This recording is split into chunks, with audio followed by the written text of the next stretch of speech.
Number 4. My girlfriend from college moved back to Denmark after this last semester for good, and I'm back in California for the summer. We decided that Skyping would be the best way to keep in contact as we are unable to call each other now. Anyhow, about a week and a half ago we were Skyping and having a good old chat about flights and such when I suddenly felt something wet on the top of my foot. I was sitting at my desk with my feet under it, so I had no idea how my foot could get wet. So I looked down. My girlfriend watched as I had what must have appeared to be a minor breakdown when I realized that my foot was covered in blood. I ran downstairs to show my dad and told my girlfriend I'd be right back. My dad and I came back up and looked around for anything that could have happened to have dripped blood on my foot. In futility, of course. I went to the bathroom and washed it off and had no cut or anything that would hint at being my blood. So I get back up. I'm kind of creeped out, but I decided to simply ignore what just happened when my girlfriend asked me what may remain to this day as the single creepiest question I've ever heard. "Who was that guy that walked out of your room when you went to get your dad?" To this day, I brush the incident off as just some freak occurrence of random blood, but I can't shake the thought of that question because she said she watched him close my door as he left, a door that I left open on my way down. Number 3. Yesterday morning, I got back to my dorm room around 8:30 in the morning after a trip home for the weekend. As soon as I got my stuff put away, I called my girlfriend on Skype. We talked for a little while, but I was really tired and so I fell asleep. I woke up a couple of hours later when my alarm went off for class, around 11:30. I noticed my girlfriend had also fallen asleep with Skype on, but I just left it up, figuring she'd be awake when I got back from class anyway. I studied for the oral exam I was getting ready to take, and at 12:30 my roommate and I left our dorm room for class. We were finished with our oral exams at 1:05 and we walked back to our dorm room together. While I was in the hallway, not 20 feet from my dorm room, my girlfriend's ringtone started playing and I noticed I had a couple of texts I hadn't read yet. My phone is out of minutes for the month, so I didn't answer her call, but I read the text message from her as my roommate and I walked toward our room. When I read it, I literally froze in the middle of the hallway and grabbed my roommate's arm. My girlfriend's text said, "Why won't you answer me? I see you moving." At first, I thought it was a joke or maybe the breeze from the open window rustling my blankets, so I made myself start walking again and replied, "Not possible, babe. I'm not even in my room." Her immediate reply was, "Someone is then." I don't know why the idea that someone was in my room was so terrifying. I do live on campus and there are several people with keys and the right to come in my room and look around. But something about the situation had me going cold. My heart was racing and I was still hoping it was a joke, so I sent back, "Definitely not." She responded with, "They looked at me." I was still too scared to open the door to my room, which I'd been standing in front of for a couple of minutes now, so my roommate took my keys and opened the door. I was hesitant to enter, but of course there was no one in the room. It didn't stop me from turning on all the lights though and checking under the beds and in the closets. I called my girlfriend back on Skype. She'd hung up when I said I wasn't in the room because it scared her, and I got the rest of the story from her. She said she'd woken up about 15 minutes before and saw that Skype was still on. I had it on a tablet, which was propped up on my desk and facing my bed. She said when she woke up, she saw someone sitting on the bed. My bed is up against a wall, and she said the person was facing the wall, with their head down like they were reading a book.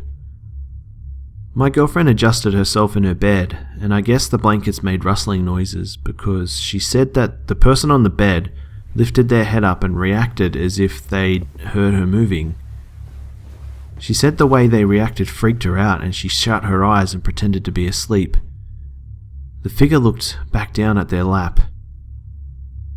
It was several minutes more before my girlfriend said my name, trying to get my attention. There was no immediate reaction, and that's when she sent me the text message. I didn't reply to it, so she called my phone to bring attention to the message. It was right after she called that she said my name much louder, and the person turned around and looked at her. Immediately following this, she ended the call on Skype. Now, although we didn't have the lights on when we left, the blinds were up and our room was pretty bright. My girlfriend wears glasses, but her sight isn't so bad she might have mistaken one of my stuffed animals for a person or something silly like that. And she, of course, has no history of hallucinations or anything of the sort. I was standing outside the door while this exchange occurred, so it's not like someone could have left without me noticing either. My initial reaction was still that she was trying to freak me out, but she seemed to be just as scared as I was. Now, I won't lie, my girlfriend and I do frequent no sleep and have a tendency to get overly freaked out by things we read there, so I guess our overreactive imaginations could be playing a role. But there's just something about this situation that seems so real and terrifying. I'm not sure what my next step should be. I suggest leaving Skype on again for my girlfriend to see if the person would show up again, but she voted that idea away really quickly, as she said the thought scared her too much. Honestly, I'm not even sure if there's a need for me to take a next step, as this is the only weird thing that's ever happened to me in my dorm room. But I know how helpful the people who frequent this subreddit are, and thought if there is anything I can do or should do, I would find help here. So if you have any advice, I'd really appreciate it. And thanks for taking the time to read this. Number 2. A while ago, my friend Hannah mysteriously disappeared. We'd been talking and getting close, on the verge of dating actually, and then one day she just disappeared. She didn't tell anyone where she went and took no social media with her. She never came home and no one could find her, which makes what has happened incredibly frightening to me. Last night, around 2 AM, I was playing Dota 2 when my game alt-tabbed. It does this whenever someone comes online for Skype, so I checked to see who it was before tabbing back in. It was Hannah. I immediately clicked her name and typed a message to her and waited a few minutes. She didn't reply. She then went offline. There was no way this was a friend or family member. She never trusted any of her friends with passwords. I didn't even know her Skype username. What was worse about all of this was that it was 2 AM, which is when her and I always logged on to talk to each other. I decided that the person online was just a bug on Skype's part, but it worried me. She wouldn't go offline immediately, and she had been gone for 2 years. I'm certain she would have at least sent a "can't talk" and went offline. After all of this, I finished up my game and went to bed. The next day, nothing abnormal happened, and I sent her a few messages, but she was offline. I told her that I missed her and hoped she would talk to me soon. The rest of the day was no different. I stayed up late playing more Dota. When around 2:30 AM, I got alt-tabbed again. This wasn't an online notification. This was a call from Hannah. I immediately answered and started talking right away, asking if it was her. There was no reply, but about 2 minutes later I noticed her webcam switching on. But this was weird, because she didn't have a webcam. She always talked to me on her phone and never used video. She didn't even have a laptop. The next thing I saw was her. She was right up in front of the camera, sitting on a chair. But it was different. Her hair was raggedy. She had a covering over her eyes and it was incredibly dark. Hannah looked as if she was binded to the chair as well. I said her name again and she smiled. A really fucked up kind of grin. Then the call hung up. Ever since then, she's been sending me repeated messages of things I sent her. Her name has changed and her Skype picture has changed into a dark picture of a woman that I think is her. I'm absolutely terrified. I don't know what the fuck is going on and I'm too afraid to respond or even take a screenshot. I logged off Skype and I'm going to call the police and see if we can somehow trace this, because I don't know what else to do. I'll call the police to see what happens and then update. Update. I was able to log on and get 2 quick screenshots of her profile and the messages. I was also able to get full resolution on the picture she has. You can see the outline of her face behind the cover. Number 1. So, my friend and I used to Skype a lot.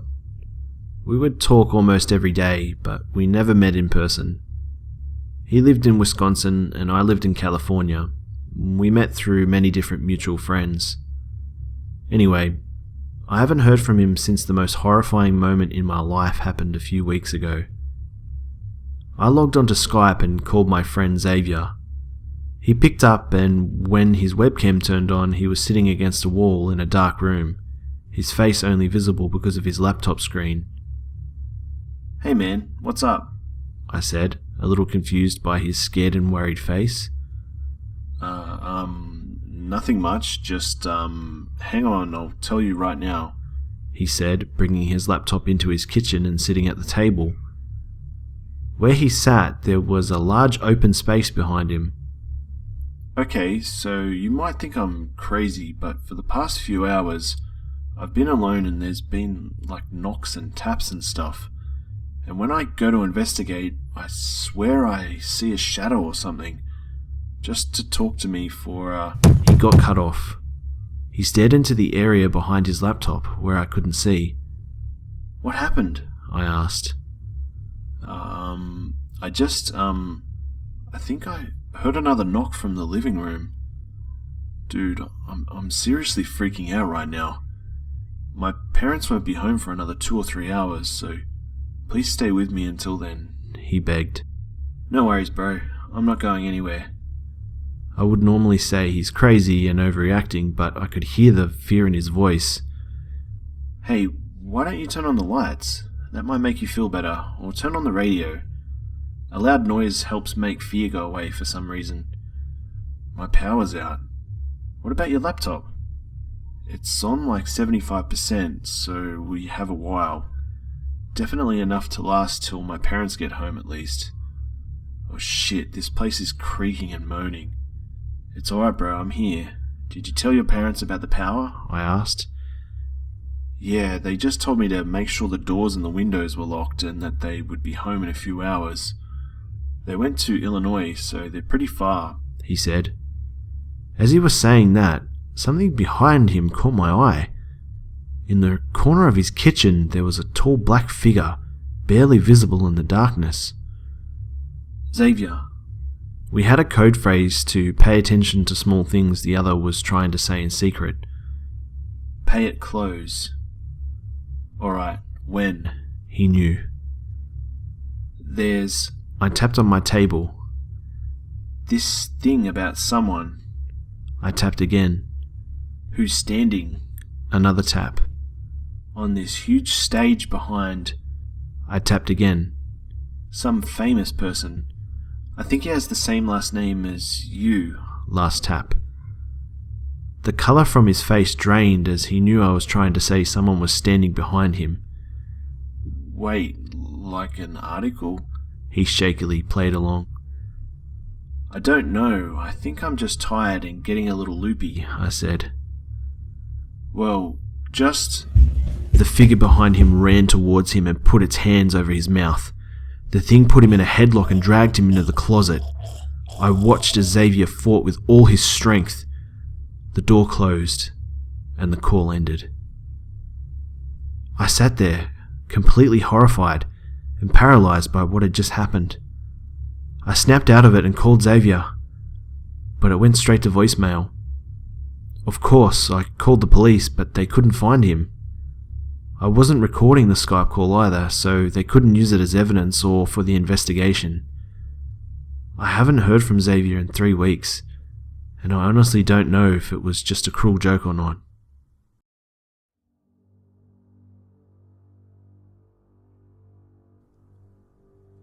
G'day mates. Well, I hope you enjoyed the video, and as always, thank you Erin Frost for the amazing thumbnail. Don't forget, mates, to go check out her work, and yeah, she's extremely talented, guys, and if you haven't already checked it out, go check it out because you'd be doing yourself a favor. I'll leave a link in the description below for all of you guys. And as one of you mates put it, the beehive is buzzing lately. The channel is growing really fast, and we're beginning to warm up to the prospect of 100,000 strong hive, guys. So don't forget to drop a like, comment, subscribe if you're new, and make sure you share this video with your friends to continue the swarm. I also wanted to remind you all that I still have that charity page running up to support the fight against domestic violence.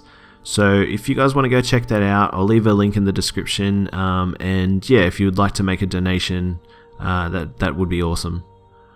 And lastly, guys, I just wanted to say thank you all once again for all of your amazing support. It never ceases to amaze me just how much support you guys give me, and it's amazing to see how quickly this channel continues to grow. So thank you all once again, and as always, guys, I'll see you mates in the next video.